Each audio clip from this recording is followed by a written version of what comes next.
So we have discussed about vertically opposite angles. Let me write down it in a column. So for vertically opposite angles, we saw which pairs. See, they are forming X. We have discussed this. Angle 4 and angle 2. Same way, we have one more pair, that is angle 1 and angle 3.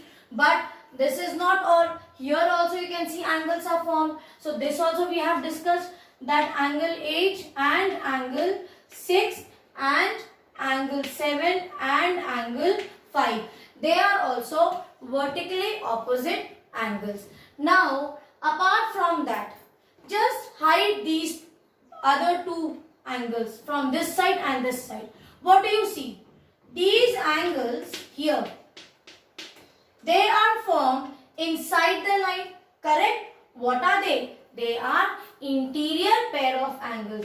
So what are they? Write down for interior angles. What are they? Which angles are inside? 3, 2, 8 and 5. So interior angles we have 3, 2, 8 and 5. Correct? Same way, if I talk about the exterior angles, see the angles which are formed outside. Now see, these were inside this line, correct? Inside, this is the interior region. So outside will be 1, 1, 4, 7 and 6. So exterior angle will be 1, angle 1, angle 4, angle 7 and angle 6. This is one thing. Now, see children, when we talk about 1, see here. If I will just, let me rub.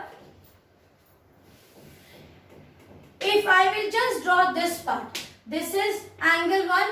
Let me extend this line and here see, angle 5. What do you see? 1 and 5 are on the same side. This is called as corresponding pair of angles. Remember, I will write down here the spelling.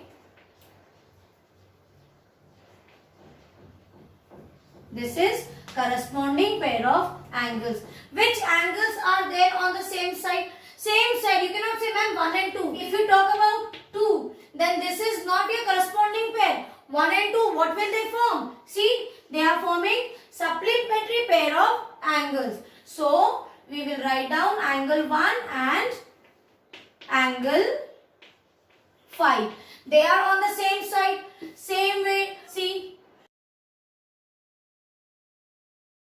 2 and 6. They are also on the same side. This is also at the bottom of the line. This is also at the bottom of the line. So what do you see? These two pairs will also form corresponding pair of angles. So we have one more, that is angle 2 and angle 6. So like I have told you, for vertically opposite angles, look for alphabet X. Same way for corresponding angles, look for alphabet F. It can be any orientation. It can be like this. It can be like this. It can be like this. It can be in any orientation. But you see for alphabet F. So these angles formed at this side or here on the same side of the line. So this alphabet F will explain you that corresponding pair of angles are formed. So we have taken corresponding angles from this side. Let us see, do we have any F this side? Yes, see, this is also F, correct? This, let me draw a small figure of this. So this is your what? Check. Angle 4 and what is this? This is angle 8. Now check children, see, F is formed. See if I draw, see F is formed. So 4 and 8 is also your corresponding pair of angles. Same way, now if you take 3, so from this line 3 and 7, see 3 and 7. Again you see they are on the same side and from the line also they form the angle from the same side. It is not that here from this baseline it is moving downwards. So it is not that from here this is on above the line like that. No. So this is your 7 angle. Now these two pair of angles are also corresponding angle. But yes, what I gave you example. See, take for example, angle 7 was here. If this angle would have been at this side, then you know what will be the property? On the same line, see, on the same line, angles are formed. Yes or no? See, on the same line, but they are opposite to each other. See, this is here and this is here, opposite to each other. Then it will form supplementary angle. That means angle 3 plus angle 7 will be equal to 180 degrees. So this is one more property. Like here also, see, 2 and 5 angles are formed on this line, correct? But they are, remove all this, I am hiding all this and I will show you. Now see, 2 and 5. Where are the angles formed? They are formed on this line, but they are opposite to each other. Interior and opposite. It should be here, see also, interior and opposite. Then these two angles, sum total will be 180 degrees. Like we have discussed about corresponding angles that you see for the alphabet F, it can be in any position, in any orientation, correct? Same way for vertically opposite angles, you can see, you will get the alphabet X. Same way for alternate pair of angles, you will look for the alphabet Z. It can be like this also, or like this also, or like this also. This is also Z, this is also Z. This is just an explanation. This is just a trick to see where alphabet Z is formed. So the angles formed on the alternate sides, they are called as alternate pair of angles. Let us again see two lines. If they are intersected, this is called as transversal, correct? L and M. Now see Z.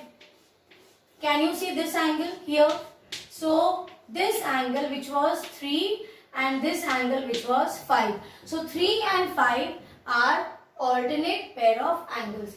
Now let me draw its copy or hide all the other lines. You will understand. See, if I hide, now see, you got a Z. Same way from that side also. If I remove, you will see here also we had angle 2 and here we had angle 8. So see, 2 and 8. Again the alphabet Z is formed. So this is your alternate pair of angles. Angle 2 and angle 8. But these alternate angles or corresponding pair of angles, they are not equal in this case. I will tell you why. But if the same transversal line, it intersects a parallel line, like here, this is line L and this is line M. Now if you see this way, the line segments are parallel to each other. In that case, if you get a transversal, it can be any line, it can be transversal T this time.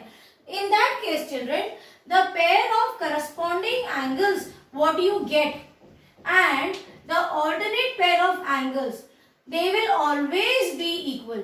Let me explain you. This is angle 1, 2, 3 and 4. Here it is 5, 6, 7 and 8. Let us find out the corresponding pair of angle. For corresponding pair of angle, I know we have to look for the alphabet F. If I start from here, so if I draw this line here and here, this is L and M. What do I get here? See, I get 1 and I get 5. Correct? So this way I have taken now. So 1 and 5 are corresponding pair of angles. If these two lines were not parallel, they would have not been equal. But now angle 1 will always be equal to angle 5. This is the property that if the two line segments or the two lines are parallel, the corresponding pair of angles will be equal. Same way, alternate pair of angles Z. Let me check Z. Where is this? Let me draw it Z. So here I see 3 and here I see 5. So this is alternate pair of angles. Here also angle 3 will be equal to angle 5. By which property? by the property of alternate pair of angles. They are always equal if the two parallel lines are cut by a transversal. So I hope this property and this concept what I have explained is well understood by you. Now you have this figure, both the figures, a transversal with non-parallel lines and a transversal with parallel lines, and a table is given. Try to draw that and write the table in your notebook. God bless you.